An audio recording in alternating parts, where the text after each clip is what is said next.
কবিতরের খাবার বানাচ্ছি। এখানে 2 কিলো গম আছে। ঠান্ডার মৌসুম তো ওর জন্য আজকে আমরা আলাদা কবিতরকে খাবার দেওয়ার জন্য প্রস্তুতি নিচ্ছি।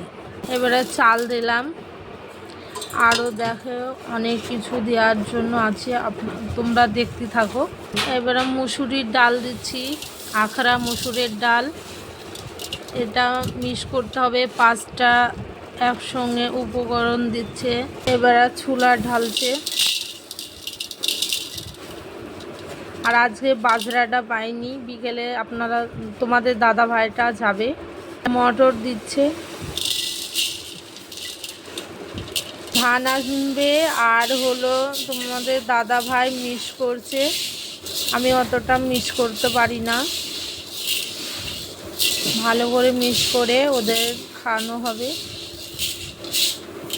আর একটা ভিডিওয় বলেছিলাম না, কবিতরের ঠান্ডা লেগেছে, যার যার কবিতরের ঠান্ডা লাগে গ্রিন টক্স বলে একটা ওষুধ আছে, খাবে ভালো হয়ে যাবে ওটা।